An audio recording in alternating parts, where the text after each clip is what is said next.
Halo semuanya, saya Ida Bagus Indra Pratama Putra dengan NIM 1701 53090 akan sedikit menjelaskan tentang penggunaan kaggle.com untuk eh, implementasi pengolahan teks. Pertama, saya akan menjelaskan beberapa library yang digunakan, yaitu ada NumPy. NumPy adalah library Python yang fokus pada scientific computing. NumPy memiliki kemampuan untuk membentuk objek N, ya mirip-mirip seperti array. Kemudian ada Pandas. Python for Data Analysis adalah library Python yang fokus untuk proses analisis data seperti manipulasi data, persiapan data, dan pembersihan data. Pandas memadukan library NumPy yang memiliki kemampuan memanipulasi data yang fleksibel dengan database relasional. Kemudian ada Matplotlib. Matplotlib sebenarnya hanya digunakan untuk menggambar grafik tentunya. Oke, kemudian misalkan ada di sini ada sebenarnya ada Pandas, Matplotlib, dan Scikit-learn. Scikit-learn ini sebenarnya digunakan untuk support vektor mesin dan regresi linear. Biasanya sangat penting untuk mesin learning, karena mesin learning adalah mesin yang diharapkan bisa belajar sendiri dari beberapa inputan yang masuk. Oke, kemudian kita sedikit saja menjelaskan tentang pengolahan teks. Yang pertama, kita bisa import NumPy dan Pandas. Kemudian sastrawi sebenarnya digunakan untuk pengolahan teks, misalnya seperti steaming dan lain sebagainya. Sebagai contoh, kita sudah mengimpor sastrawi, kemudian kita memasukkan kata perekonomian Indonesia sedang dalam pertumbuhan yang membanggakan. Proses steaming ini dilakukan adalah dengan membuat kata menjadi kata dasar. Seperti kita lihat, perekonomian menjadi ekonomi, Indonesia tetap karena Indonesia nama sebuah negara, kemudian pertumbuhan berganti menjadi tumbuh, membanggakan berubah menjadi bangga. Kemudian kalimat lowercase ini, ya semua kalimat yang dimasukkan akan huruf depannya akan menjadi huruf kecil. Kemudian expression ini akan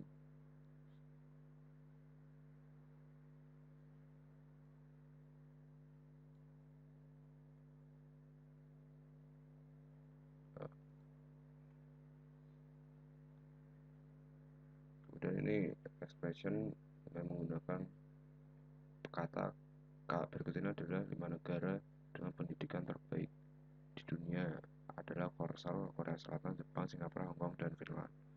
Berikut ini adalah negara dengan pendidikan terbaik di dunia adalah Korea Selatan, Jepang, Singapura, Hong Kong, dan Finlandia. Kemudian kita bisa ini seperti mengganti atau resub dokumen. Ini misalnya, ini adalah seperti contoh kalimat seperti ini. Ini adalah kalimat ini adalah contoh kalimat dengan tanda baca. Di sini ada banyak sekali tanda baca, cuman ketika kita run ini akan hilang semua tanda bacanya. Jadi seperti itu. Kemudian kita masuk pada pembagian split atau pembagian kata. Seperti kita lihat, rumah idaman ada rumah yang bersih. Di sini setiap kata sudah dimasukkan ke dalam beberapa array. Misalnya satu kata dalam satu array ada beberapa kata. Dalam satu kata ada satu array, seperti itu. Nah, ini juga sama, tokenisasi. Kemudian ini adalah menghitung berapa banyak kata yang sebenarnya.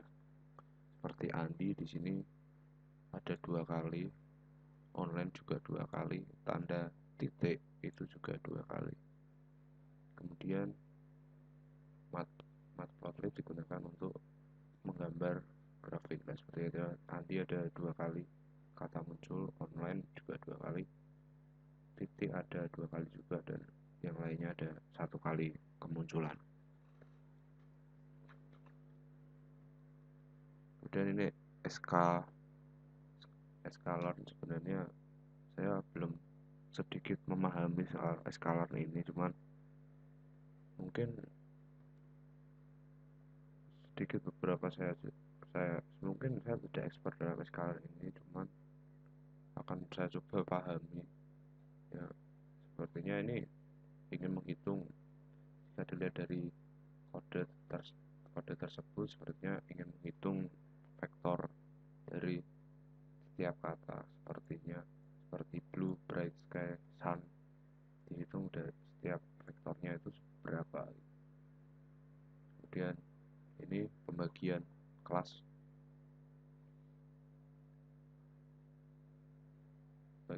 ya ini bisa dilakukan untuk machine learning. Kemudian ini juga masih sama, bedanya ada label kalau STMT dengan label kosong, sedangkan question dengan label 1. Ini sklearn sepertinya hampir semua menghitung vektor.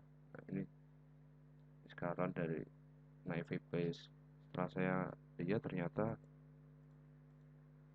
sklearn ini ada berapa mode, yaitu linear regression, nearest neighbor, Gaussian naive Bayes, decision tree, SVM, dan random forest. Nah sepertinya ini prediksi untuk naive Bayes. Kemudian turun ke bawah ada Seaborn atau prediksi SNS.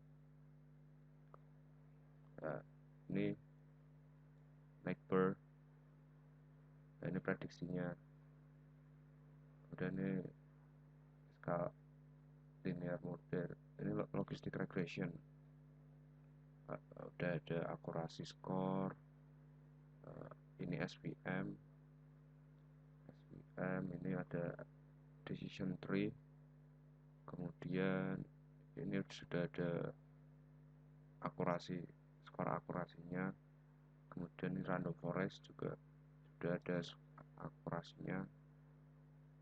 SGP boost ini juga sudah memiliki skor akurasinya di sini ya. Kemudian pada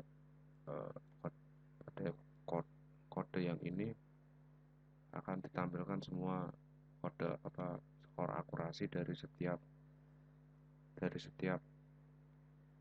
bisa dikatakan dari setiap metode yang ada di sklearn.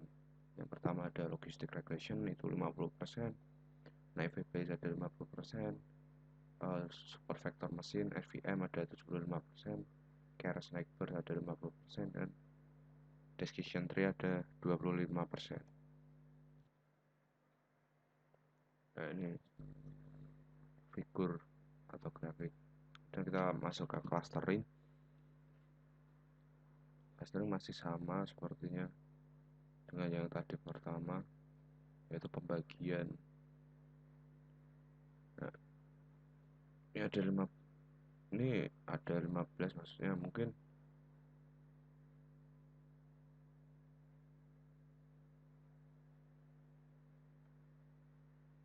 adalah jumlah dari karakter yang ada, misalnya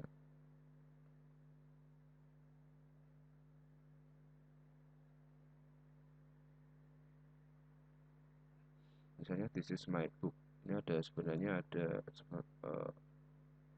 12 karakter, cuman spasi atau spacebar itu ikut dihitung, makanya menjadi 15.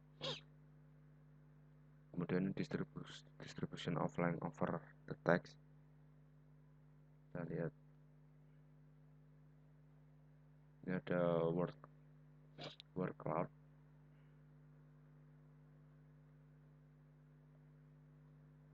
Ini ada most frequency occurring word top 20, artinya is muncul sebanyak 6 kali, book juga muncul sebanyak 6 kali, dan begitupun seterusnya. Ada this 4 kali, the 4 kali, what ada 3 kali, are ada 2 kali, dan seterusnya. Ini ada clustering addition menggunakan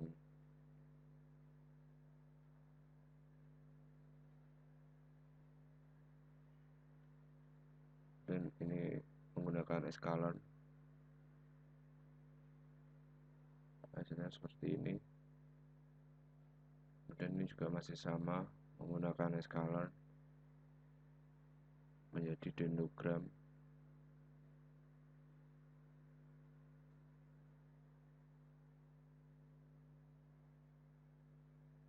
Ya mungkin hanya seperti itu saja yang dapat saya jelaskan, karena saya juga masih belajar banyak tentang Python. Mungkin cukup sekian yang dapat saya sampaikan.